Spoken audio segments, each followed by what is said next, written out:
Pagkaraan ng ilang buwan ay dumating na ang panahon ng tag-araw. Habang nagbibisikleta ay hindi na kinaya ni Ryotso ang matinding init kaya huminto muna siya sa isang tindahan para bumili ng ice scramble. Pagpasok sa tindahan ay napansin ni Ryotso na bago na ang gilingge ng yelo ng matanda, at nang malaman na itatapon na nito ang luma ay naisip ni Ryotso na hingin na lang iyon. Pumayag ang matanda kaya pagkatapos kumain ay dinala na iyon ni Ryotso papuntang istasyon.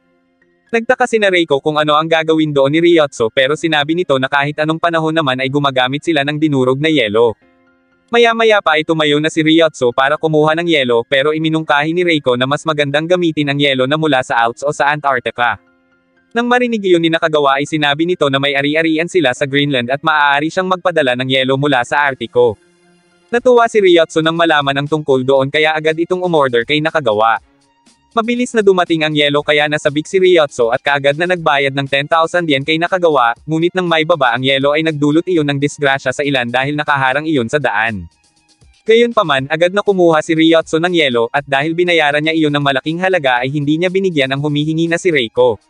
Pagkatapos makagawa ng ice scramble ay nagawa pa nito iyong ipagyabang kay Reiko pati ang napakasarap o manunglasan yun kumpara sa yelo na kinuha lang sa freezer bagay na ikinainis ng dalaga. Bagaman alam ni Ryotso na nakakaabala na ang malaking tipak ng yelo sa daan ay hindi niya iyon inintindi, bagkus nagpatuloy pa rin ito sa paggawa at pagkain ng ice scramble. Ipinagpapahili niya pa rin iyon kina Reiko kahit hindi na niya kayang ubusin at nabi-brain freeze na siya. Maya-maya pa ay napagtanto ni Ryotso na napakarami pa niyang yelo kaya inalok na nito sina Reiko at Nakagawa pero dahil nakapangain na ang mga ito ng ice scramble ay tumanggi na ang dalawa. Dahil doon ay gumawa na lang si Ryotso ng maraming ice scramble na may iba't ibang lahok at pilit niyang inubos ang lahat ng iyon. Ngunit maya-maya pa ay dumating na si Chief Ohara sa istasyon at sinaway si Ryotso sa mga pinaggagagawa nito sapagkat marami na ang nagrereklamo.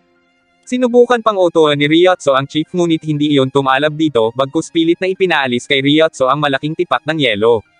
Dahil sa panghihinayang ay sinabi ni Ryotso na gagawin niyang ice scramble ang gabundok na yelo bagay na ikinagulat ng kaibigan niya kaya iminungkahi nito na ano kaya kung gawin na lang iyon ni Ryotso na dalusdusan ng ski.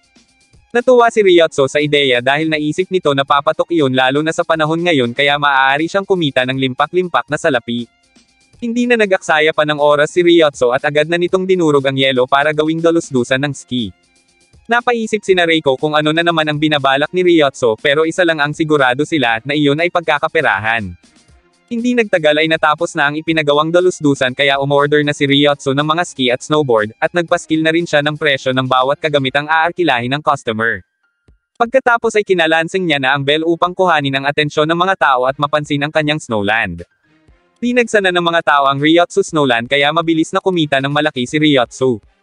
Hindi pa doon natapos ang negosyo ni Ryotso dahil nagtayo rin ito ng tindahan para sa dagdag na kita. Ngunit maya-maya pa ay dumating na ulit ang chief kaya agad na itinago ni Ryotso ang kanyang mga kinita at nagkunwaring hindi niya pinagkakakitaan ang Snowland pero hindi niya nalinlang si Ohara.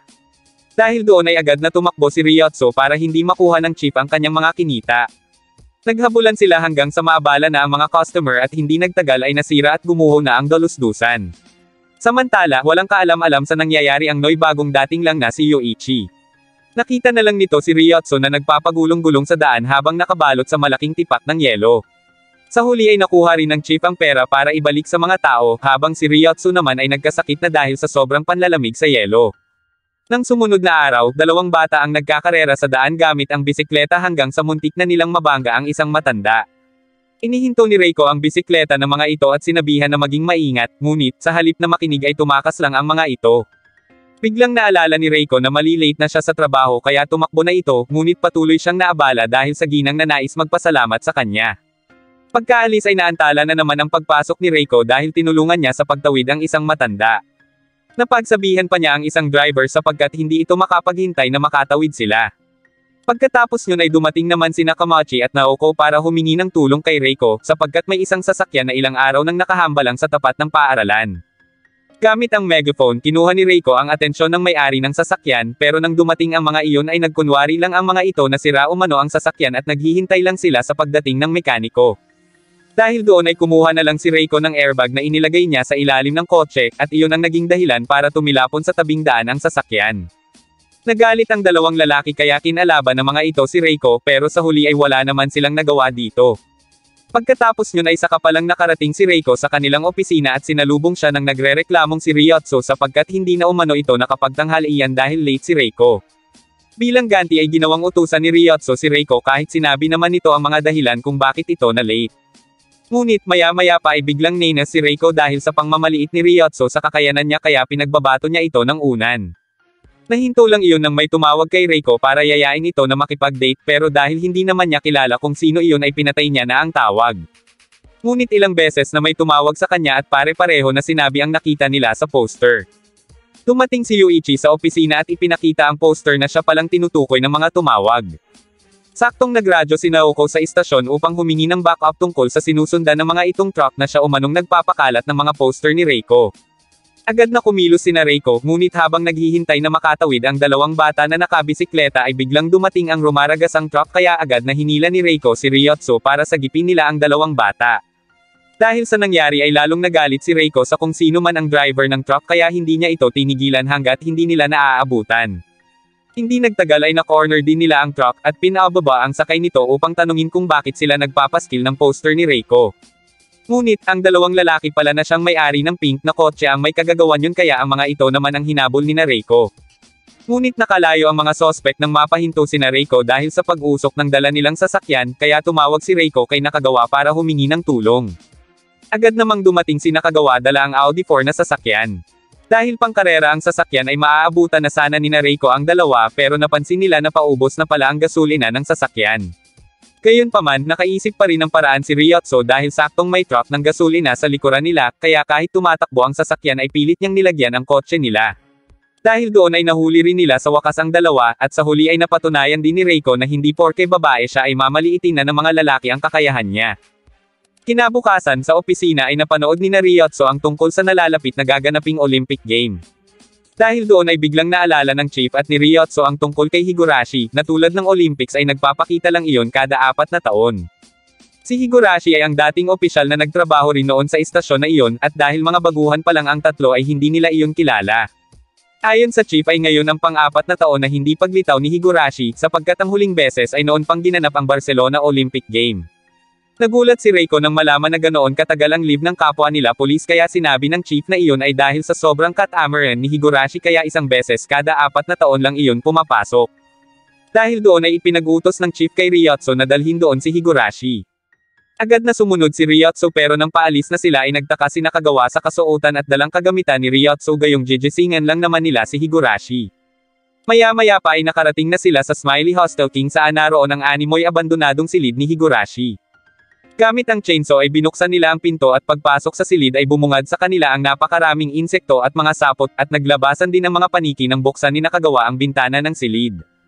Napasigaw naman si Higurashi nang mas ulo ito sa liwanag ng araw kaya agad nitong hiningi ang kanyang salmin sa mata. Nakilala ni Higurashi ang boses ni Ryotso kaya nagtanong ito doon ng mga naganap habang ito ay natutulog lang. Maya-maya pa ay gamulong na si Higurashi papunta sa kanyang ref para kumuha ng makakain pero dahil tamad nga ay si Nakagawa na ang nagbukas ng pinto ng ref. Umasngaw dito ang mabahong amoy ng mga nabubulok na pagkain pero nagawa pa rin kainin ni Higurashi ang keso na galing doon. Pagkatapos ay naligo na si Higurashi sa washing machine dahil sa pamamagitan yon ay hindi niya na kailangang kumilos para magkuskus ng katawan at maging sa pagbibihis ay nakahiga rin ito. Maya-maya pa ay naglakad na sila palabas pero nang malaman na lalakarin din nila ang papunta sa istasyon ay sinabi ni Higurashi na gamitin na lang nila ang kanyang bagong-bago pa sasakyan dahil 2 beses niya palang iyong nagamit matapos mabili 20 taon na ang nakalipas. Ngunit palabas pa lang sana sila ay bigla namang bumangga ang kotse kaya naglakad pa rin sila. Pagkarating sa istasyon ay pagod na pagod si Higurashi kaya hindi na nito magawang batiin man lang ang chief. Dahil doon ay pilit itong itinayo ni Ryotso para ipakilala kina Yuichi pero nang makita si Reiko ay parang sinaniban ng kalakasan si Higurashi na makipagkamay sa dalaga. Dahil doon ay agad na ipinakuha ni Ohara ang mga papeles ng kaso para ibigay kay Higurashi. May kakayahan kasi ito na kumilala ng mga kriminal at iyon ang magiging daan para mahuli na nila ang mga iyon. Mabilis na pinakilos ni Ohara ang mga kapulisan para hulihin ang mga kriminal na itinuturo ni Higurashi. Pagkatapos ng isang patas na mga papel ay muling nakaramdam ng panghihina si Higurashi kaya ipinamasahe ito ni Ryotso kay Reiko. Dahil doon ay itinuloy ni Higurashi ang kanyang trabaho at gamit ang kamera ay may naituro na naman itong kriminal. Sa pagkakataong ito ay sina Ryotsu na ang kumilos para hulihin ang suspect sa pagkawala ng mga underwear ni Amura, isang maganda at fashionistang babae. Habang nasa labas ng bahay ni Amura ay naramdaman ni Higurashi na may hukay ang lupa sa loob ng bahay ng aso na si Toko, kaya ibig sabihin ay ito lang ang kumukuha ng mga underwear ni Amura. Pagkatapos yun ay muling hinawakan ni Higurashi ang kamera, at doon nila nakita ang kaganapan kung saan isang bangko na lolooban ng magnanakaw 10 minuto mula ngayon. Agad na kumilos sina Ryotsu at ipinabahala na kay Reiko ang tungkol sa kaso ni Amura. Dumating na ang tamang oras kaya nang pumasok ang magnanakaw sa loob ay naroon na sina Ryotsu na nagbalat kayo bilang isang babae na nagtatrabaho sa bangko. Sa huli ay tagumpay nilang nahuli ang magnanakaw kaya natuwa si Ohara at binati sila nito. Gayunpaman, sinabi ni Reiko na dahil din iyon sa kakaibang kakayahan ni Higurashi, na kasalukuyan namang sinasamantala ni Ryotsu sa pamamagitan ng pagtatanong ng mapapanalunan niya sa sugal. Ngunit nahuli siya ni Ohara kaya nagdahilan na lamang si Ryotsu. Muling hinawakan ni Higurashi ang kamera at doon nila nakita ang litrato ni Ryotsu na mababangga ng truck. Nainis ito kay Higurashi at hindi pinaniwalaan ang nakita sa litrato kaya para mapatunayang hindi iyon totoo ay lumabas si Ryotsu. Dahil sa pag-aalala ay sinundan agad ito ni Nakagawa at Reiko hanggang sa sumalpok na nga si Ryotsu sa isang nakatigil na truck. Doon nila nakita na si Ryotsu naman pala ang mismong bumangga sa nakaparadang truck. Muli ay nainis si Ryotsu kay Higurashi kaya sinabi niya na matulog na ulit ito pero bago iyon ay pina-order muna ng chief si Reiko ng mga pagkain para kay Higurashi at pinagupitan din nila ito ng buhok bilang paghahanda sa muling pagtulog nito ng matagal.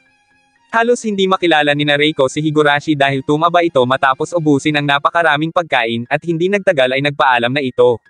Sa pag-alis nito ay hindi natuwa si Ryotsu sapagkat sa susunod na 4 na taon ay siya na naman ang mauutusan na gumising doon, kaya nagtawanan na lang ang 4 sa loob ng opisina.